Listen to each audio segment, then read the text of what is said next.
you know, one of the big revelations has come through about Venus being a parallel world, that everything that's happening here is happening on Venus in real time, and that this Venus is the only planet running counterclockwise, and that everything, even about the 12 tribes of Israel and the Aztecs and the Pharaoh, and even all this connects back all to one planet that actually is like the twin flame. Like Venus is actually the twin flame of Earth, when you understand just that, you know, just that structure. But that over there again, and in probably other ones, there's a you. This is a very close one, but there's a you that operates somewhat on the same mechanics that you operate on here, but somehow you don't really interact with it until you actually go to sleep and you start dreaming into that space, and things become so confusing. And this is why, if you don't have a certain level of wisdom, you can't interpret what you're seeing.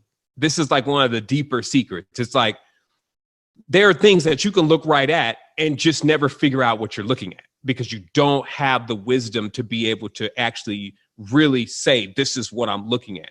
And this is ode to the neophytes. If you don't believe that, then, you know, it's going to be a long journey. But to the adept, there are things that you can look right at and you just won't be able to decipher it. And then once you get a certain level of knowledge, you can look at that same thing and then be like, okay, now I know exactly what that's about. And of course, there's art that's that way, especially some of the ancient monuments and things, they're that way. But I'm just talking about on the strictly biological, spiritual, and the metaphysical aspect of things, that you could be looking at something and it could be something and you just not even know what it is. And then with wisdom, which is like the level up in the game, you can actually start to perceive what you're looking at. And so that's why what this conversation is really about is it's about getting wisdom.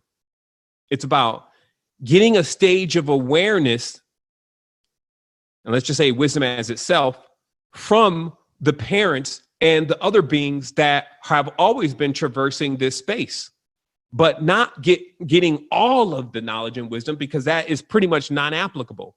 Getting the wisdom specifically that you need to know now. In this next year, something is going to happen that is going to allow many humans, I won't say all of us, because people are on different levels, but to be aware that there's another parallel existence that is running so neck and neck with what we're doing, that when we're having dreams of us carrying out other things. So it's almost like, this is kind of what they summarized it, was like, so Sevan, during the time you're awake, you live here. When you're asleep, you live on Venus.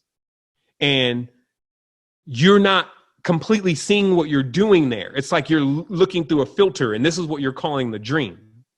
And so everything starts becoming very abstract, because you're trying to interpret what Venus life is like through an Earth lens, but the geometry is different. So if you could tune up your awareness, which is not about like even studying sacred geometries and numbers and everything more, but to just be aware of this knowledge, which is these facts about these numbers and this procession and our ancestors. Like, again, the Aztecs built a calendar around this. The United States, the Statue of Liberty, and basically even the 5 and the 6 in the streets is Mercury and Venus. I actually thought it was Venus and Saturn for a long time, because I used to think Saturn was 6, but Saturn is 8. And then when you see all the mercurial statues that are all downtowns and all the Masons built, you realize that the predominant energy they're working with is Mercury and Venus. And then, of course, we're on Earth. So you can't even think that Earth would be excluded from those energies at all. In fact, they would be incorporated directly. So what I'm saying is that what is being shown to us is that we have another side of our consciousness. And instead of it becoming so wild as we could make it, I'm sure it's wild, it's as simple as understanding that we actually have another brain inside. We have several brains, but this one is just like, it's the closer. It's like we probably even have people here that are operating more on this brain, even physically, than they're using other parts of their brains. This is also leads back to the neurolinguistic programming and things that they show in the media, that they're predominantly trying to trigger the lizard brain, not the reptilian brain. They're predominantly always trying to trigger the lizard brain. So if you could make the lizard brain larger, you would make the hive predominantly lizard hive rather than neocortex hive. And what that would do is it would kind of like merge us, what we would normally not be able to see, what would be kind of separated by a veil, which we could only cross when we deactivate this consciousness, which we do when we go to sleep. Basically, it would merge. These worlds would start to merge. And, you know, again, these days I like to keep my message very sound because I know I've already introduced quite a bit and people are still digesting stuff. But that's why I have the tribe, because you're like basically the only beings that I can talk to and tell you about and agree with, because, you know, we're all having these experiences that, yeah, yo, it's not, I'm not a dummy here. And I'm telling you that there's another planet, what we would say is virtually next door, but next door is really actually a corridor in our mind. And that the activity from that planet, from whatever is going on over there, whatever they're doing, which I suspect has a lot to do with the occultism based on how many times they keep using this symbol. So it's like not even like subscribing to it yet, but just taking notes like, okay, so Buddy's coming around here with all these vectors, which I know the vector base in polygonal systems is really Venusian stuff.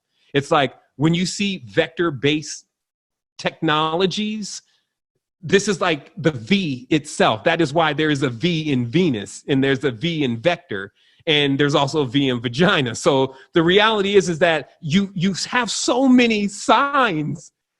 To ignore these signs would almost be in itself a form of programming, a deep level of programming. So meaning to ignore pretty much the facts that these planets, not even just because that's Venus right there, right? And we're saying, okay, there's something's going on over there. And then we got the moon.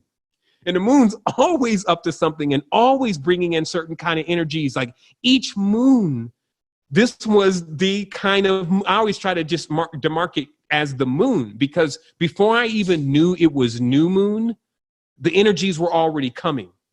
And then Jeanette had remarked, she said, hey, you know, it's new moon today. And I said, well, shoot, that would subscribe to that dream that happened last night, which was the most intense of the sequence of dreams that I was having seeing into these spaces. So to answer your question, as best as I can, for me asking the question to myself and to the higher self, which will always respond, whether I want to believe what it's saying or not, it was just saying, because this planet over here is about to come online, as far as you being and many of the beings here being aware of just how connected we are with that.